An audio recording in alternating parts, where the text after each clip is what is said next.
하나님의 말씀 누가복음 22장 1절부터 6절입니다. 제가 봉독하겠습니다. 유월절이라 하는 무교절이 다가오매 대제사장들과 서기관들이 예수를 무슨 방도로 죽일까 궁리하니 이는 그들이 백성을 두려워함이더라. 12 중에 하나인 가룟인이라 부르는 유다에게 사탄이 들어가니 이에 유다가 대제사장들과 성전 경비 대장들에게 가서 예수를 넘겨줄 방도를 의논하매 그들이 기뻐하여 돈을 주기로 언약하는지라. 유다가 허락하고 예수를 무리가 없을 때에 넘겨줄 기회를 찾더라. 아멘. 오늘 말씀은 누가복음 22장 1절부터 6절입니다. 가룟 유다의 배신에서 배우는 제자도라는 제목으로 우리가 함께 하나님의 말씀을 나누겠습니다. 예전에 이제 저희 둘째 아이가 초등학교 들어가기 전에 그 어린이집을 졸업할 때 어린이집에서 편지를 써보내라고 한 적이 있어요. 그때 이제 제 아내가 이제 편지를 열심히 써서 이제 보냈는데 그거를 이제 어린이집에서 코팅을 해갖고 이렇게 저렇게 꾸며갖고 이제 아이들한테 주려고 생각을 했나 봐요. 그래서 코팅을 딱 했는데 편지 안에 모든 글이 다 사라져버린 거예요. 백지가 돼버린 거죠. 그래서 알고 봤더니 이제 그 열을 내면은 지워지는 볼펜이 있는데 그걸로 써서 보낸 거예요.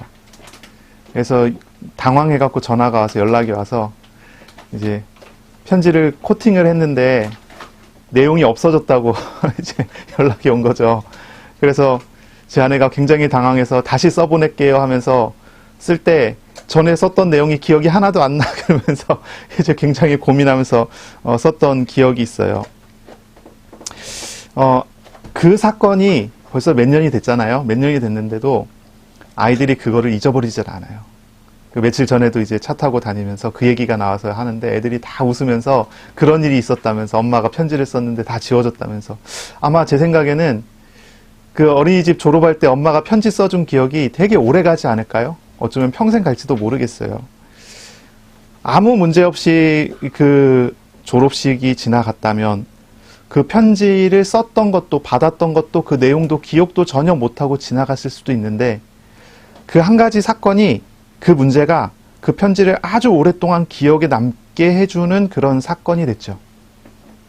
우리가 성경을 쭉 읽어나가고 있어요. 성경에 여러 사건들이 나오는데 어쩌면은 그냥 지나갈 수 있는 사건인데 왜 거기서 그런 사건과 그런 문제가 일어날까?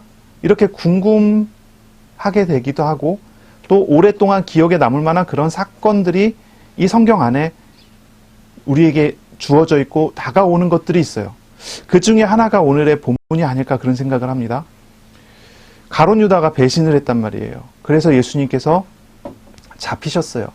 사실 성전 대제사장들과 경비대장들과 바리새인들 서기관들이 예수님을 어떻게든 죽이려고 모의를 했지 않겠습니까? 그들이 어떤 방식과 어떤 태도를 취해서라도 어떻게든지 예수님을 잡을 수 있는 여러 기회들을 만들어냈을 수도 있을지 몰라요. 그랬다면 예수님이 잡히시는 사건에 대한 기억이 지금 우리들에게 이렇게 다가오지는 않았을 것 같아요. 그냥 자연스럽게 흘러갈 수 있을 만한 그런 내용이었죠. 그런데 하필이면은 가룟 유다라는 사람이 예수님을 배신했어요. 그 사건으로 인해서 예수님 잡히신 일들이 굉장히 중요하게 부각이 또 되고 어떻게 예수님께서 잡히셨는지 또 그것이 얼마나 불법적인 사건이고 내용이었는지도 그 안에 다 담겨져서 우리에게 전달이 되어주고 다가오고 있는 거죠. 특히 이 가룟 유다의 배신이라는 것은 굉장히 그 중요한 사건으로 우리가 이제 받을 수 있을 것 같아요.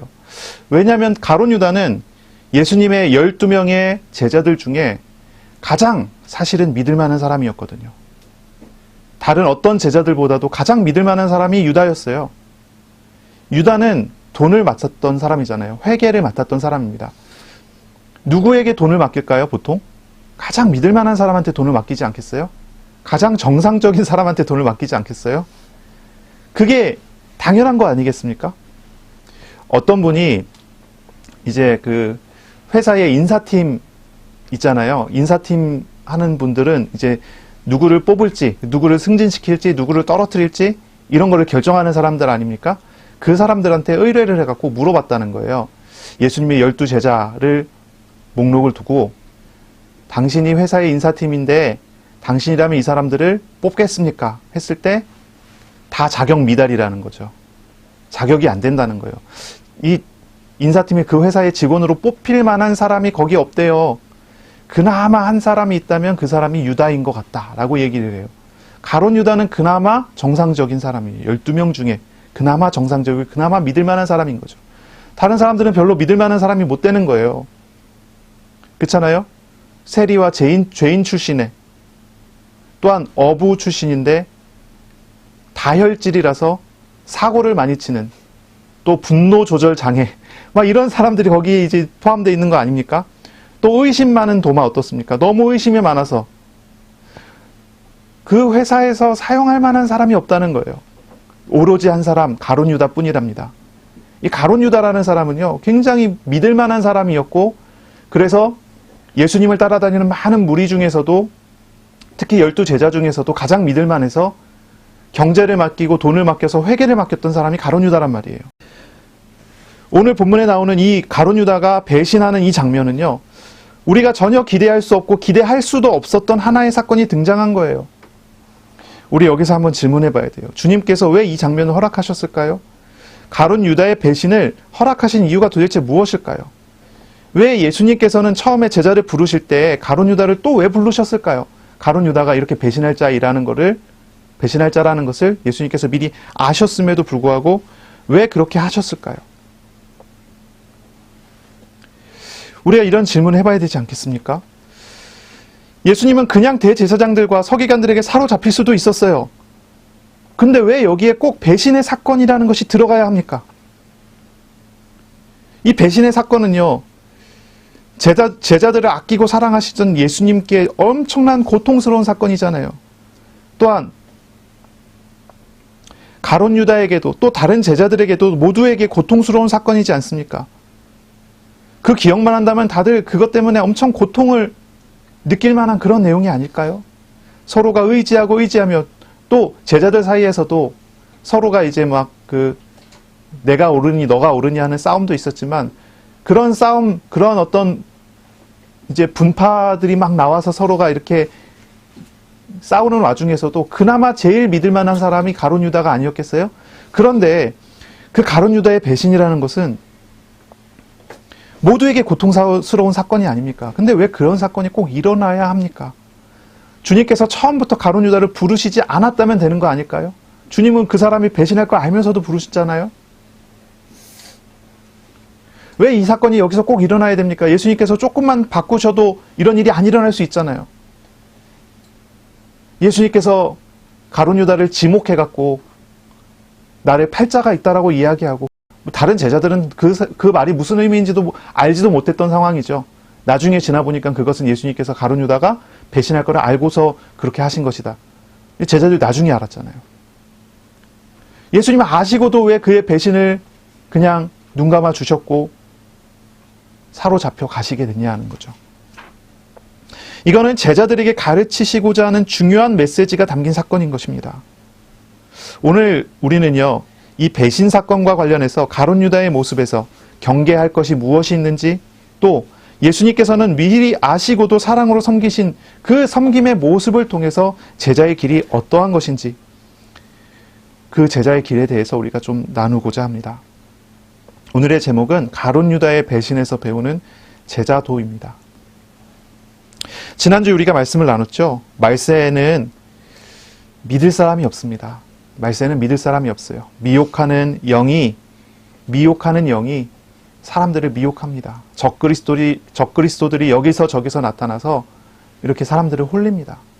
믿을 사람이 아무도 없습니다. 가장 가까운 사람들이 이제 누가복음 21장 16절에 보니까 심지어 부모와 형제와 친척과 벗이 너희를 넘겨주어 너희 중 몇이 죽이게 하겠고, 믿을 사람이 없습니다. 말세가 되고 미혹하는 때가 돼 사람들이 홀리게 되면 여기저기서 속이는 자들이 나오고 가장 믿을 만한 사람들이 다 배신을 하게 되는 그런 상황도 벌어지는 것이죠. 바로 그 말씀의 가장 분명한 실제 예가 이 가룟 유다의 배신에서 나타나게 됩니다. 사실 가룟 유다는요, 제자들 중에서 가장 믿을 만한 존재라 그랬잖아요. 가장 믿을 만한 존재예요. 하지만 가장 믿을 만한 이의 배신을 통해서 우리가 정말로 의지할 것이 무엇인가를 가르쳐주는 사건이 바로 이 배신의 사건을 통해, 가룟 유다의 배신의 사건을 통해서 우리에게 보여주는 것이죠. 우리는 여기서 잘 생각을 해봐야 되겠죠. 사람은요, 언제나 넘어질 수 있는 존재라는 걸 알아야 됩니다. 사탄에게 쉽게 미혹될 수밖에 없는 게 인간이에요. 사람이에요. 사람은 이 사탄을 쉽게 이길 수가 없어요. 미혹의 영을 쉽게 이길 수가 없어요. 이길 수 있는 능력이 사람 안에 사실은 없죠. 남편이 아내를 믿습니다. 자녀들은 부모를 믿습니다. 그러나 그러한 믿음은 언제나 돌려받지 못하는 믿음이에요. 사람에게 대한 믿음은 언제나 바르게 돌려받을 수 있는 그런 것들이 아닙니다. 사람을 의지할 만한 대상으로 삼지 말아요. 사람의 믿음은 언제나 갈대처럼 잘 휘어지고 꺾어지는 것에 불과한 것입니다. 특히나 나 자신을 의지하는 사람이 있어요. 다른 사람은 못 믿어도 나라도 믿을 수 있다. 나는 믿을 수 있다. 하지만 나도 사실은 의지할 대상이 될 수가 없지요.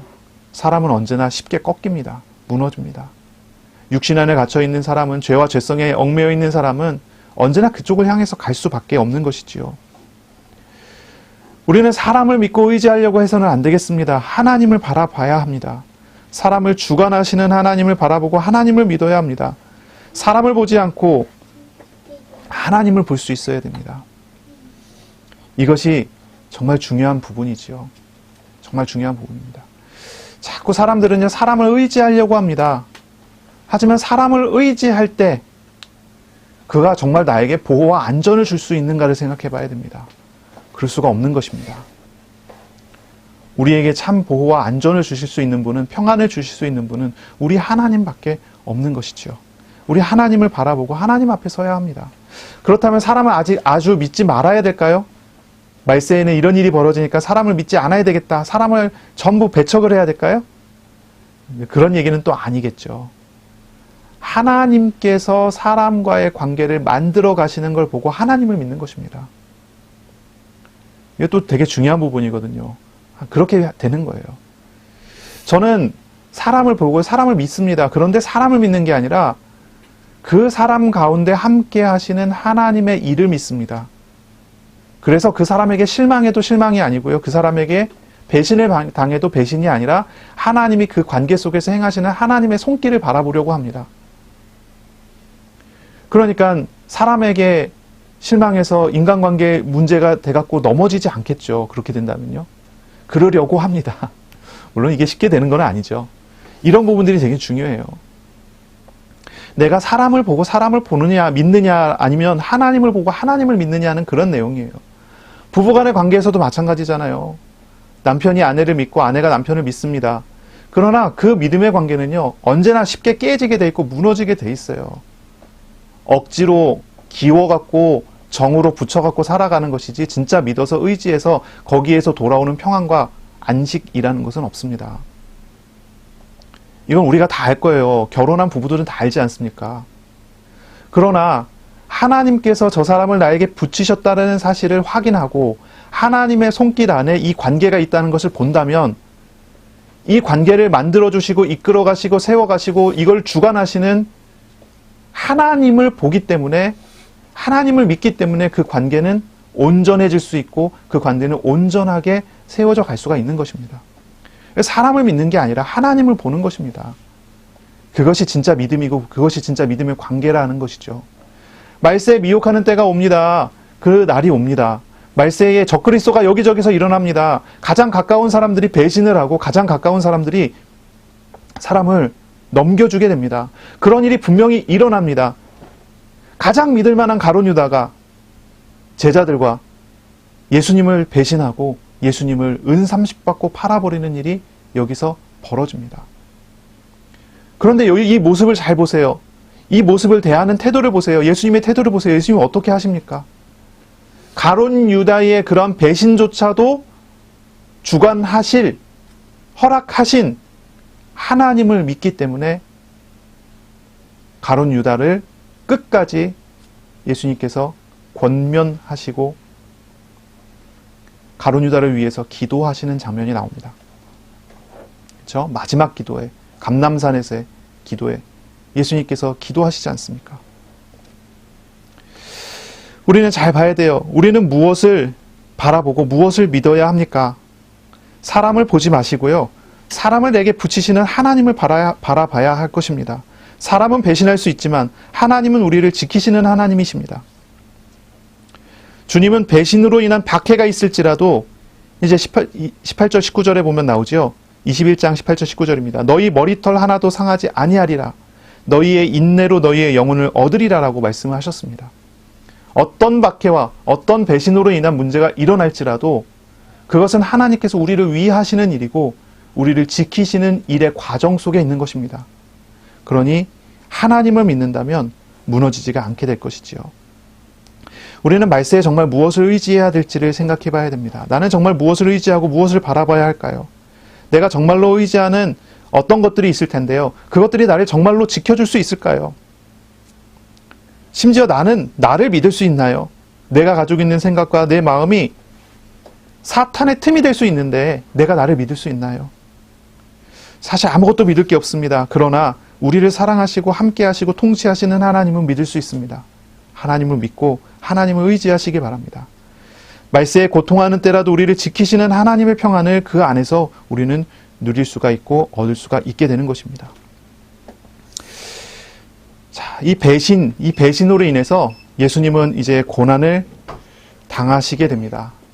그런데 그 모습을 한번 가만히 보세요. 예수님께서는 그 배신과 고난을 피하려고 하셨나요?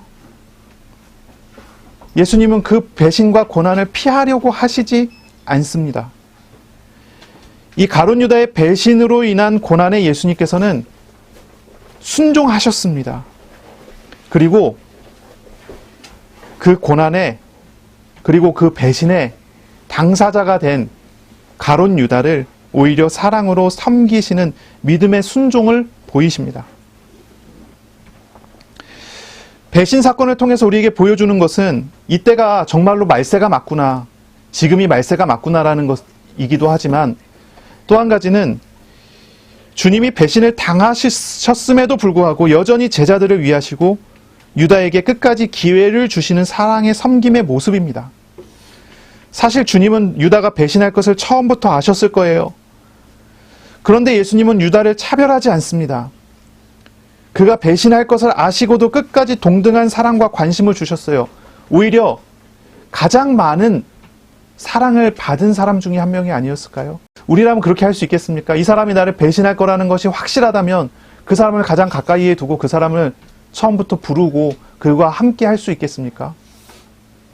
처음부터 따라오지 말라고 하지 않을까요? 처음부터 같이 있지 않겠다라는 생각을 하고 같이 있지 않으려 하지 않을까요? 그런데 가룟 유다를 예수님이 대하실 때는 그렇게 하지 않았다는 거예요. 유다가 성전 경비대와 대제사장의 무리들을 데리고 왔을 때 겟세마네 동산에서의 기도에서도 예수님은 유다를 위해서 기도하세요. 아버지, 저들을 사하여 주옵소서, 이렇게 기도합니다. 주님은 가룟 유다에 대해서 이러한 태도와 이러한 모습과 이러한 모양을 계속 이러한 태도를 유지를 하셨고 그렇게 사역을 하셨던 것이지요. 예수님께서 이 가룟 유다를 이렇게 섬기시는 이유는 무엇입니까? 무엇 때문에 그렇게 하십니까? 이것이 단지 주님의 말씀, 하나님의 뜻이기 때문일까요? 하나님의 뜻 안에 있는 것이기 때문에 예수님께서 단지 그렇게 하셨을까요? 이게 주인의 명령이니까 싫어도 따라해야 돼, 뭐 이런 모습이었을까요? 제가 아이들을 이제 가르치다 보면 제가 뭔가를 아이들한테 이야기를 했을 때 아이들이 아주 기쁘게 할 때가 있어요. 어느 때일까요? 놀러 가자. 아주 애들이 기쁘게 준비를 합니다. 제 막내 아이가 이제 어린이집에서 소풍을 갈 때가 있잖아요. 그런 날은요, 전날부터 얘기하고요. 그 다음날 새벽부터 일어나서 펄쩍펄쩍 뛰면서 아침부터 일어나서 춤추면서 가방을 준비합니다. 그런데 그렇지 않은 어떤 날들은 이 애가요, 아침에 일어나라. 그러면 화를 내요. 더 자고 싶은데 왜 일어나라고 하는지. 근데 이제 아빠가 이야기했으니까 말 안 들으면 혼날 것 같으니까 어거지로 인상 팍 쓰면서 나와갖고 움직인단 말이죠. 한번 생각해 보세요. 예수님께서 가룟 유다를 섬기신 것은 하기 싫지만 하나님의 명령이기 때문에 그렇게 한 것일까요? 그게 아니잖아요. 그렇죠? 이것은 하나님의 사랑하는 마음으로 인한 것입니다. 사랑의 마음으로 인한 거예요. 주님께서는 가룟 유다의 영혼을 바라보시고 그 영혼을 사랑하는 마음으로 그를 부르시고 배신할 것을 알면서도 그에게 끝까지 기회를 주시고 알게 하시고 마지막까지 하나님 앞에 그를 위한 기도를 하시는 것이지요. 로마서 5장을 보면 이런 말씀이 있습니다. 5장 6절에 우리가 아직 연약할 때의 기약대로 그리스도께서 경건하지 않은 자를 위하여 죽으셨도다. 우리가 연약할 때 우리에게 오셔서 우리를 위하여 죽으십니다. 7절입니다. 의인을 위하여 죽는 자가 쉽지 않고 선인을 위하여 용감히 죽는 자가 혹 있거니와 우리가 아직 죄인 되었을 때에 그리스도께서 우리를 위하여 죽으심으로 하나님께서 우리에 대한 자기의 사랑을 확증하셨느니라. 의인을 위해서 죽는 것이 쉽지 않습니다. 의인을 위해서라도 대신 죽는 것은 쉽지 않습니다. 그렇지만 죄인된 우리를 위하여, 가치 없는 우리를 위하여 죽으심으로 하나님께서 하나님의 사랑을 확증하신 것입니다. 그런데 여기서 더 나아갑니다. 10절입니다. 곧 우리가 원수 되었을 때에 그의 아들의 죽으심으로 말미암아 하나님과 화목하게 되었은즉 화목하게 된 자로서는 더욱 그의 살아나심으로 말미암아 구원을 받을 것이니라. 말씀이 있어요. 연약한 정도가 아닙니다. 죄인된 정도가 아닙니다. 원수를 사랑하셨습니다. 원수를 용서하시고 사랑하심으로 화목하게 하십니다. 저는 이 말씀을 읽을 때 감사가 되고요. 또 위로가 되는 그런 신기한 감정이 저에게 일어나더라고요. 감사하기도 하고 또 위로가 돼요. 주님의 구원의 조건이 있습니까? 사랑받음의 조건이 있습니까? 어떤 사람이 사랑받습니까? 어떤 사람이 주님의 복을 받습니까? 어떤 사람이 주님께서 기뻐하는 사람입니까? 주님이 사랑할 만한 사람은 어떤 사람입니까? 사회에서는 대접받으려고 하면은 어때야 됩니까? 뭐 학식이 있던지, 그러니까 공부 많이 해서, 그렇죠? 뭐 교수가 되든지, 위치가, 권위가 있는 자리에 올라가든지, 돈이 많던지, 아니면 성품이 아주 좋아서 돈이나 권력 같은 거 아니면은 뭐 학벌 같은 게 없어도 성품이 워낙 좋아서 사람들에게 존경받을 수도 있잖아요. 사람들에게 존경받기 위한 조건들이 사람들은 많이 있잖아요. 사회에서는 어떻게 해야 됩니까? 여러 가지 이유들이 있잖아요. 하지만 주님은 그런 기준이 없다는 거예요. 주님께는 사랑받기 위한 그런 조건과 그런 기준이 없어요. 강해야지 살아남고 강해야지 권력을 갖고 강해야지 뭔가를 할 수 있잖아요. 그러나 주님께서는 연약한 자를 위해서 오셨다고 그래요. 연약한 자를 위해서 죽으세요. 연약한 자를 사랑하셔요. 우리는 의롭고 우리는 뭔가 사람들에게 칭찬받을 옳은 일을 하는 사람, 의인들이라고 한다면 사람들이 높여주고 존경해주지 않습니까? 사랑할 만한 사람은 그런 사람이라 이야기하지 않습니까? 그러나 죄인을 위해서 오셨단 말이에요. 심지어 주님은요, 원수조차 사랑하셔서요. 원수를 위하여 십자가에 죽으셨다는 것입니다. 저는 이 말씀 듣는데 그렇게 감사가 돼요. 저는 하나님 앞에 내세울 게 아무것도 없는 거예요. 하나님 앞에 무엇을 내세울 수 있습니까? 제가 가진 게 없어요. 제가 가지고 있는 거 어떤 것도 하나님 앞에 자랑할 수가 없어요. 하나님 앞에 내놓아 하나님 앞에 인정받을 만한 게 없더라고요. 지혜도 없습니다. 지식도 없습니다. 건강도 없습니다. 가진 게 없습니다. 최고의 부자이신 하나님 앞에 제가 가진 걸 자랑할 수도 없습니다. 심지어 가진 게 아예 없죠. 가난합니다. 마음이 가난하고 심령이 가난하고 실제로 저는 가난한 삶을 살아왔습니다. 우리는 이런 부분들을 생각해 봐요. 우리가 어떻게 하면 하나님의 사랑을 받을 수 있습니까? 그러나 하나님은 이유가 없이 조건이 없이 사랑하기 때문에 그냥 사랑하셨습니다. 내가 하나님의 사랑을 받는 것은 어떤 것입니까? 그것이 하나님의 의지이고 하나님의 마음이기 때문이지 어떤 이유와 조건이 있는 것이 아니라는 거예요.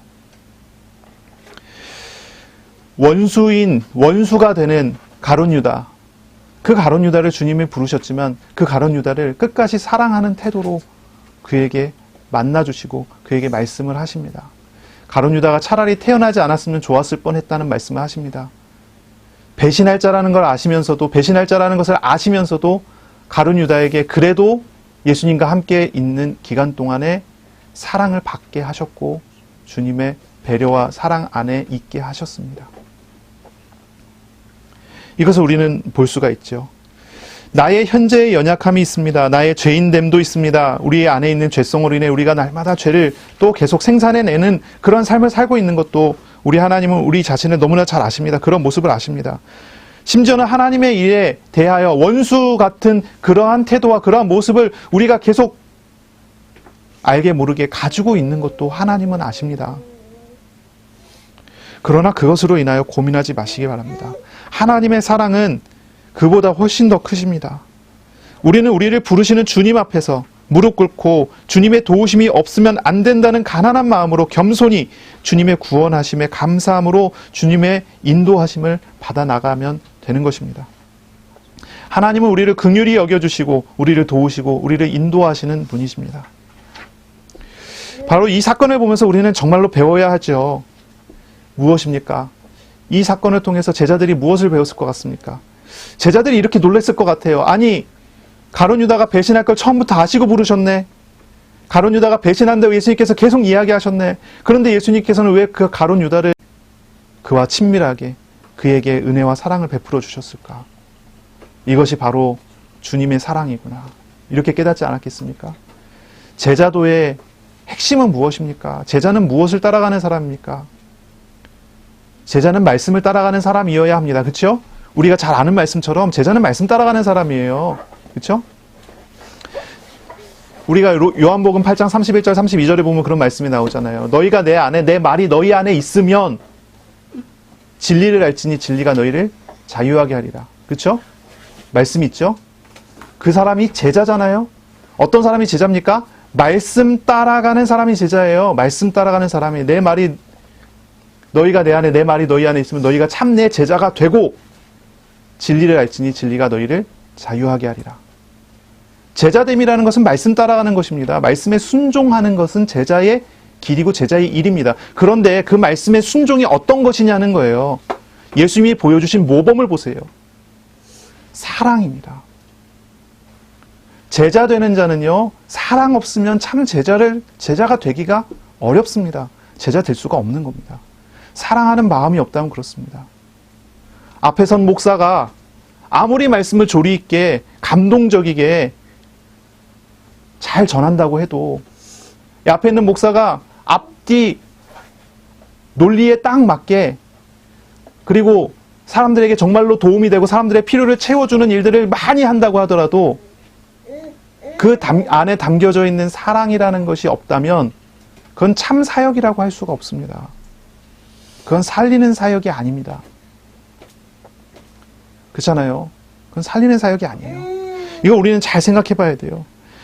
유다의 배신을 받습니다. 제자들이 다 같이 받습니다. 너무나 기억에 남을 만한 아주 충격적인 사건을 받습니다. 가장 믿을 만한 사람이 배신하는 바로 그 사건을 제자들이 목격했습니다. 그런데 그거보다 제자들이 더 큰 충격을 하나 받는 게 있다면 무엇입니까? 유다의 배신보다 더 큰 충격은 주님은 그를 끝까지 사랑하시고 섬기셨다는 바로 그런 내용입니다. 우리들은요, 이런 유다의 배신을 모두 다 덮는 크고 높고 넓고 깊은 주님의 사랑을 배워야 합니다. 그것이 제자가 배워야 할 정말 중요한 내용입니다. 제자는 예수님의 사랑을, 그리고 끝까지 기다리시는 인내를, 그리고 결국은 십자가에서의 사랑의 실천까지도 목격한 사람이 바로 그런 제자들입니다. 그리고 그 증인이 되며 그렇게 살아가는 사람이 그러한 제자입니다. 질문해 봐야 돼요. 제자다움은 무엇일까요? 제자다움이란 무엇입니까? 제자는 어떤 사람이 제자입니까? 능력이 많아서 큰 일을 하는 사람이 제자가 아닙니다. 일과 사람 보는 눈이 밝아서 손해보지 않는 능력자를 제자라고 부르지 않습니다. 정말 제자는요, 그런 사람이 아닙니다. 주님은 그런 기준으로 제자를 부르시지 않았어요. 그렇게 일할 사람으로 제자를 부르시지 않았어요. 주님은 그냥 기꺼이 배신을 당해 주셨습니다. 그것이 하나님의 뜻이기도 하였고요.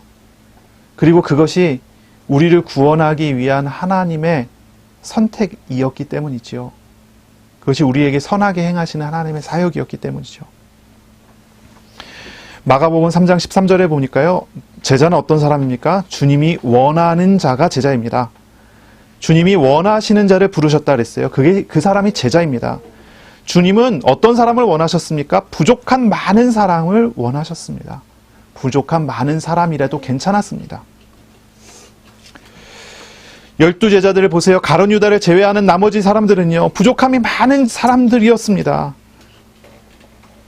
정말 그랬습니다. 오늘날의 회사의 인사팀을 맡은 사람이라면 절대 뽑지 않을 만한 사람을 골라서 불렀다니까요.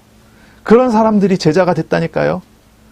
그리고 그와 함께함으로 그들이 자기의 능력으로가 아니라 주님의 능력으로, 자신의 생각대로가 아니라 주님의 사랑으로 사역을 하도록 하셨습니다.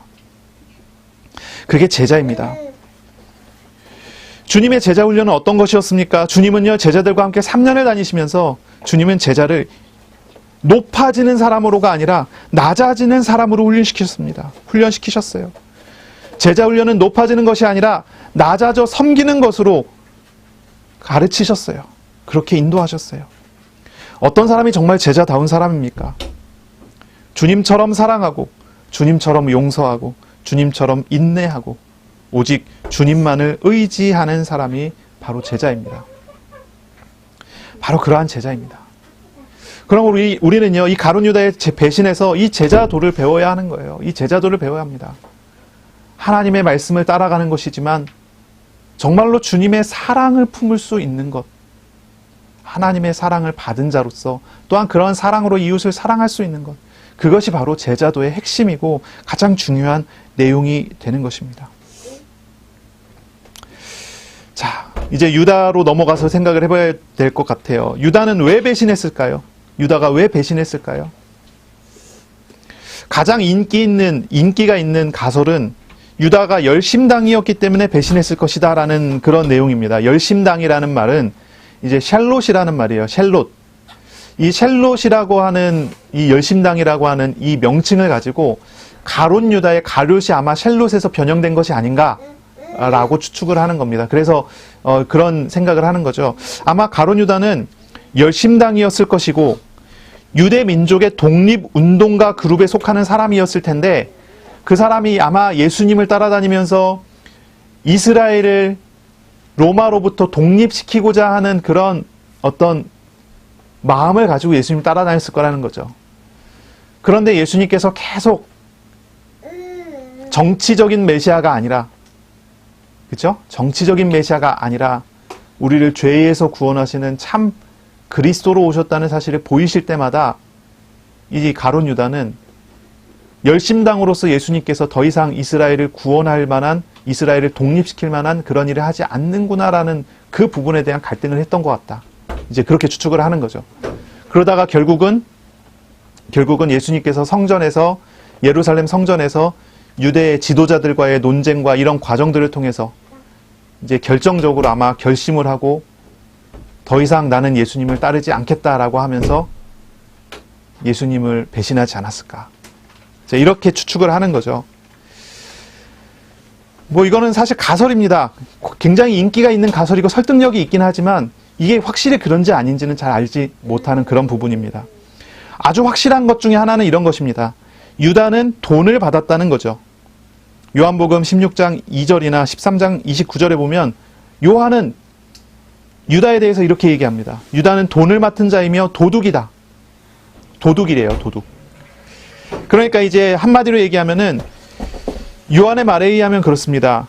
가룟 유다는 돈 우상에 사로잡혀 있는 사람이라고 하는 거예요. 돈 우상에 사로잡혀 있는 사람. 이거는 확실한 내용이죠. 확실한 내용입니다. 아마 이런 여러 가지 것들이 같이 복합이 되지 않았을까. 또 다른 이유가 있을지 모르겠지만요. 확실한 건 무엇이냐면 이런 것이죠.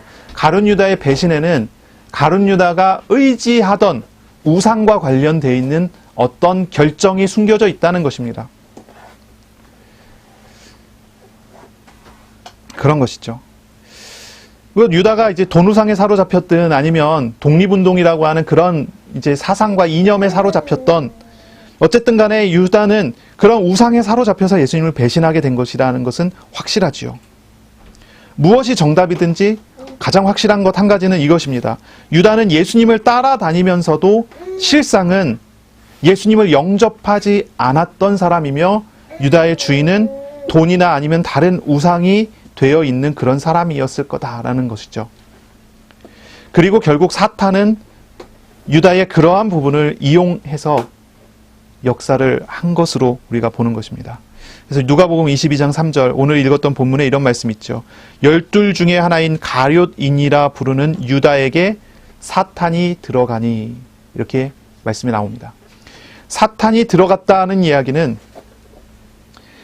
그만한 틈이 있었다는 얘기예요. 그만한 우상이 있었다는 거예요. 그만한 사로잡힘이 있었다는 그런 뜻입니다.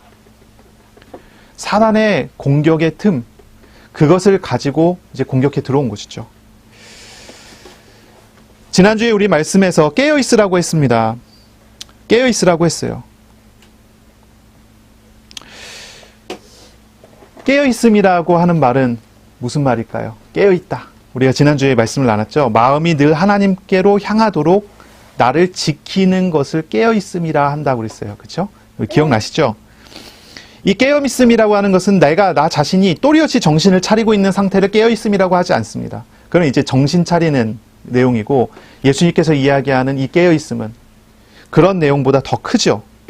정신을 또렷이 차리는 상태가 아니라 죄인된 나 자신과 나를 사랑으로 붙드신 하나님의 계심을 알고 하나님 앞에서 내 마음이 하나님을 향하도록 그렇게 지켜지는 것을 깨어있는다고 하는 것입니다.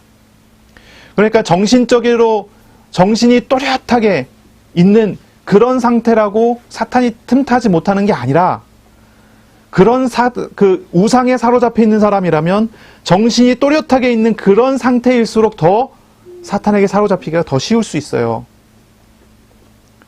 그렇게 더 쉬울 수 있단 말이에요. 그러니까 한번 생각해 보세요. 이념을 가지고 운동하는 사람들 한번 생각해 보세요. 그 사람들이 똑똑한 사람입니까? 똑똑하지 않은 사람들입니까? 정말 똑똑한 사람들이에요. 사상과 이념이 우상될 정도라면요, 굉장히 똑똑한 사람이에요. 공부를 엄청나게 많이 한 사람이고 거기에서 결론 내릴 정도로 공부한 사람이란 얘기예요. 그런데 그런 이념을 위해서 싸우면서, 그런 이념을 위해서 전쟁을 일으키고, 그런 이념을 위해서 이런 여러 가지 사건들을 벌이는 사람들이 있잖아요. 옛날에 우리가 역사를 공부해보면 공산주의 이론을 가지고 얼마나 많은 사건이 일어났습니까? 혁명이 일어나고, 공산주의 혁명이 일어나고, 소련이라고 하는 연합체가 생기고, 그 과정 중에서 수많은 사람들이 죽고, 교회는 다 문 닫아야 됐고, 그런 과정도 우리가 알잖아요. 그렇죠? 그러면서 이제 막 그거 가지고 전쟁의 어떠한 그런 일들도 벌어지고, 6.25 전쟁도 그렇게 해서 일어났었던 것이 아닙니까? 이런 이념에 사로잡힌다고 해서 정신이 또렷하다고 해갖고 사탄이 틈타지 않는 게 아니라니까요. 오히려 그 이념을 통해서 사람들에게 역사하는 것이 사탄의 내용들이 아니겠어요? 오늘날 우리나라도 보면요, 흑백 논리가 다 자리 잡고 있잖아요. 우리 편 아니면 다 적들이에요. 야당을 지지하는 사람은 여당은 다 죽어야 될 사람들이고요. 여당 지지하는 사람들은 야당 다 죽어야 될 사람들이래요. 어떠한 생각과 이념과 어떠한 판단에 딱 사로잡혀서 그거 외에는 아무것도 보지 않으려고 합니다. 근데 그 사람들이 멍청한 사람들이 아니란 말이에요. 똑똑한 사람들이에요. 우리는 이 부분을 생각을 해봐야 돼요. 이건 주변 이야기고, 정말 중요한 이야기는 뭡니까? 깨어 있어야 된다는 겁니다. 깨어 있어야 돼요. 우리의 마음이 하나님을 향하도록 세워 있어야 돼요. 그것이 깨어 있는 것입니다. 그것이 깨어 있음입니다. 정신을 또렷히가 이게 목적이 아니에요. 하나님 앞에서가 목적이에요. 하나님 앞에 서는 것이 목적이에요. 사탄을 누가 이길 수 있습니까? 사탄은 어떤 존재가 이길 수가 있겠습니까? 오직 우리 하나님께서 이기십니다. 우리 하나님께서 이기셨습니다. 주님 하나님 의지할 때 되는 것입니다. 내가 하나님의 사람임이 발견될 때 되는 것이지, 사탄이 틈타고 사탄이 역사되는 것을 이기는 것은 내가 정신을 또렷히 하고, 잠 충분히 자고, 혼미하지 않게 되고, 이래야 되는 게 아니란 말이에요. 깨어있지 못하는 가룟 유다에게 사탄이 들어갔습니다. 사실 이제 깨어있지 못하다는 표현보다는 잠자고 있는 이라고 표현하는 게 낫겠죠. 빛을 보지 못한 가룟 유다에게 사탄이 들어갔습니다. 유다의 마음은 하나님이 있지 않았기 때문이죠.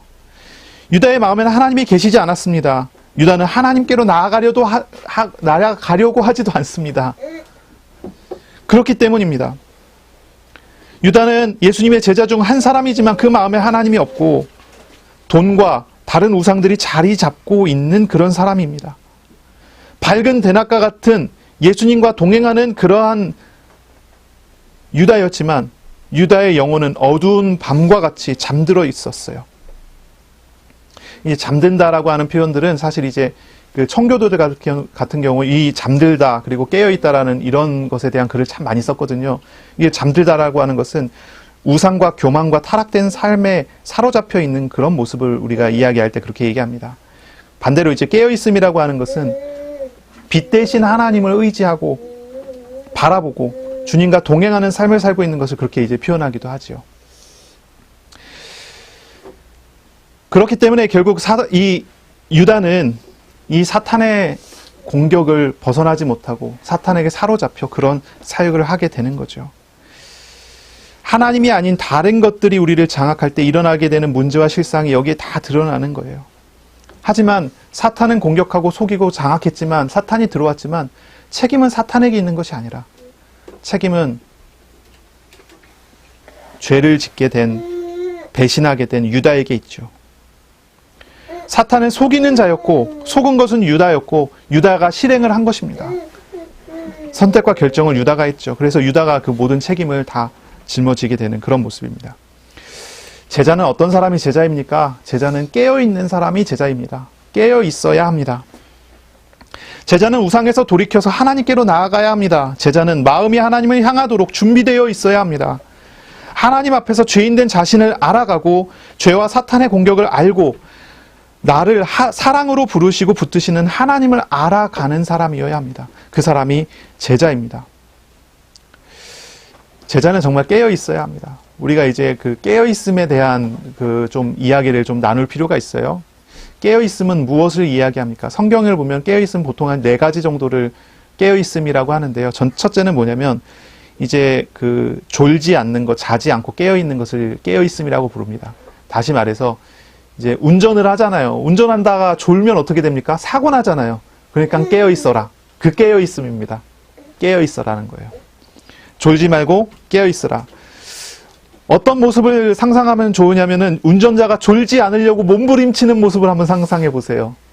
허벅지를 딱딱 때린다든지 막 꼬집는다든지 얼굴을 막 딱딱 때린다든지 졸지 않기 위해서 고개를 막 흔들고 자 그런 깨어있음입니다. 우리가 영적으로 깨어있어야 돼요. 필사적으로 깨어있어야 됩니다. 하나님 바라보도록 하나님 앞에 서도록 깨어있어야 합니다. 바로 그 깨어있음입니다. 두 번째는요. 제자가 깨어있는다는 것은 하나님께만 나의 주의를 집중하는 것을 의미합니다. 하나님께 예수 그리스도께 나의 주의를 집중하는 것을 깨어있다고 표현합니다. 내가 무엇을 주의 깊게 생각하고 무엇을 집중하고 있는가 한번 생각해 보세요. 그것은 깨어있지 않은 것입니다. 내가 아이들을 바라보고 아이들에게만 집중하고 있다. 이건 참 그 부모로서 좋은 태도죠. 그렇죠? 그런데 하나님 앞에서 하나님께 집중하여 하나님께서 이 아이에게 하시는 일들을 같이 보면서 하나님을 보면서 집중하는 것은 깨어있는 것입니다. 하나님 없이 어떠한 다른 것에 사로잡혀서 이 아이에게 집중하고 있다. 깨어있지 않은 것입니다. 세 번째 깨어있음이란 경계하는 것입니다. 사탄과 세상과 육신을 경계하는 것을 깨어있는다고 합니다. 사탄의 틈, 내가 가지고 있는 상처와 내가 가지고 있는 어떤 우상들에게 내가 얽매여져 가는 것을 경계하는 것입니다. 그것을 깨어있는다고 합니다. 그것을 주의하고 거기에서 하나님을 바라보게 되는 것, 그걸 깨어있는다고 하죠.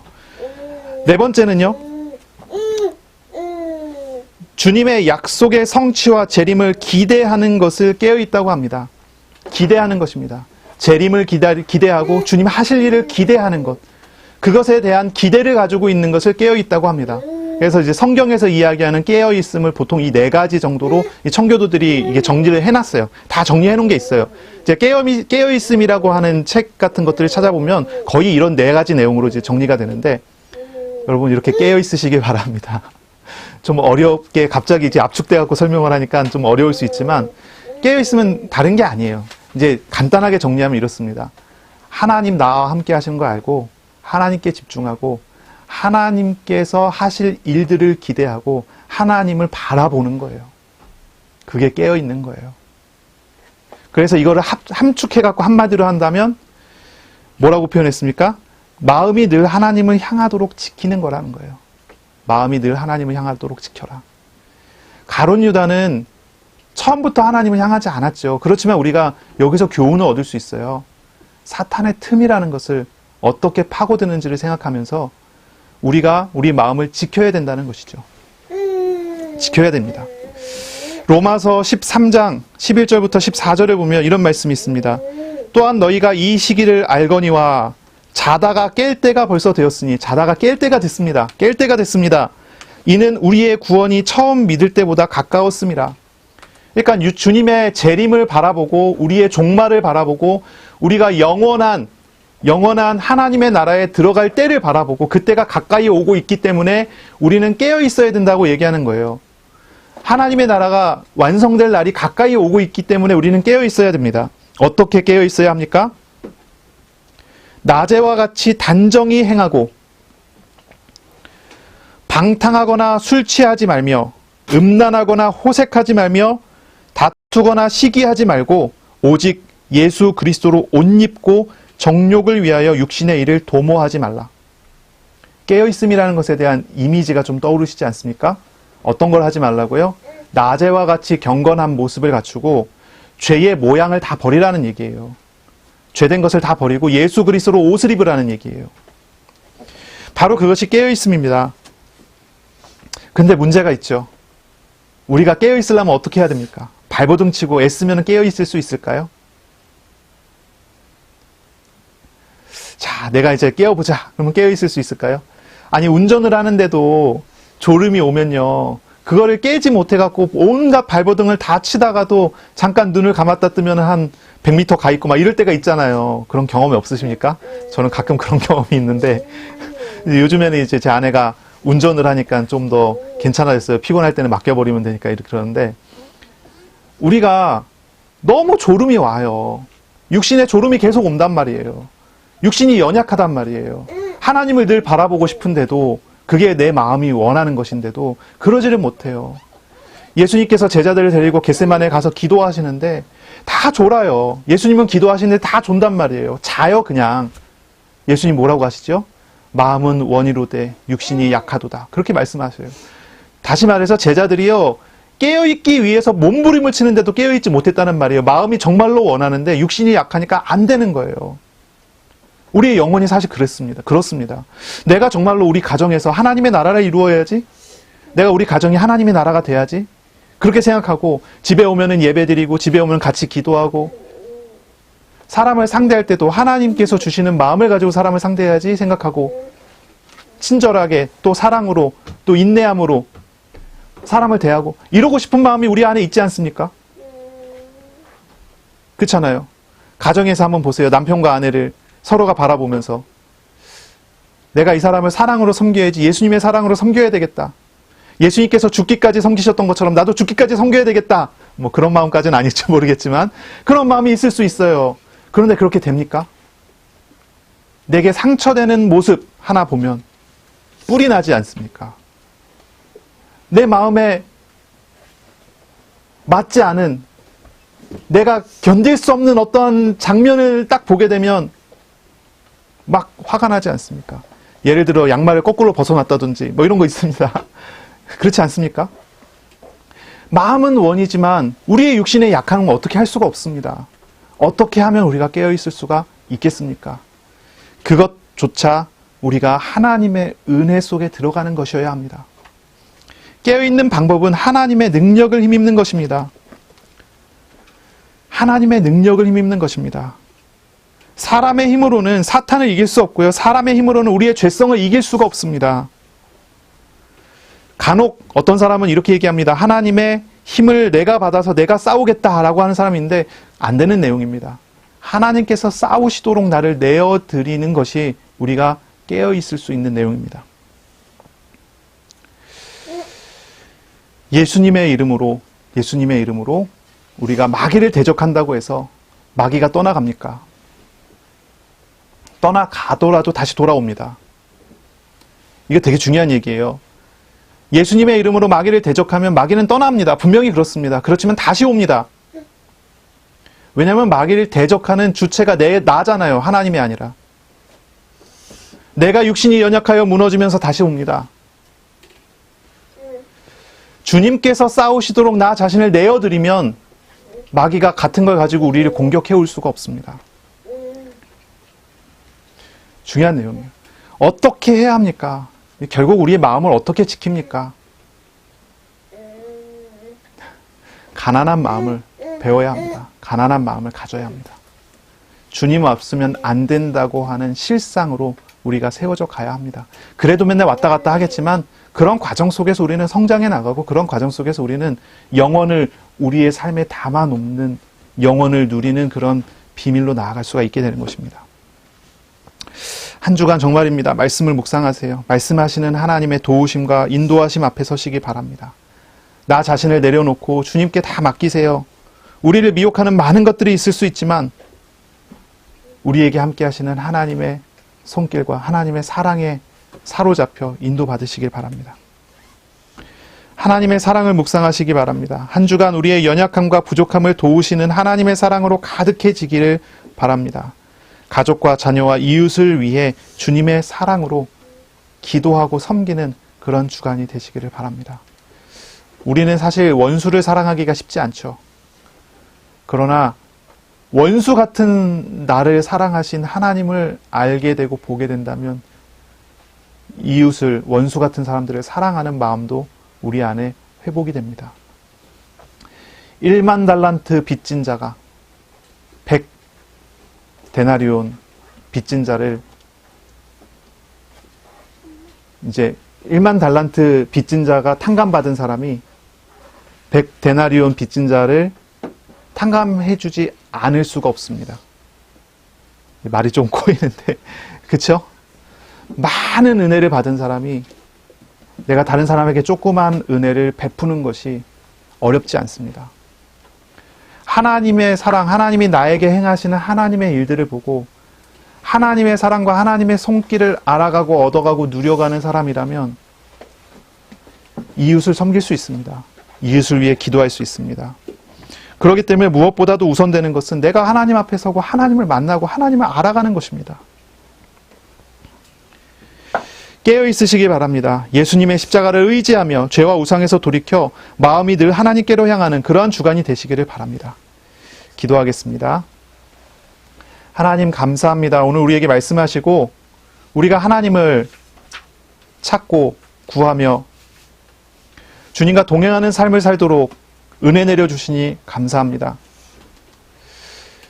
제자가 정말로 배워야 하는 참된 몇 가지를 우리에게 가르쳐 주셨습니다.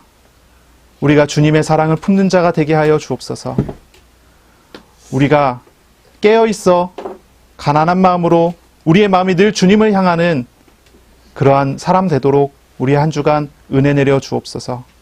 예수 그리스도의 이름으로 감사하며 기도합니다. 아멘. 우리 구주 예수 그리스도의 은혜와 하나님의 사랑하심과 성령의 교통하심이 이제로 영원까지 항상 함께 있을지어다. 아멘.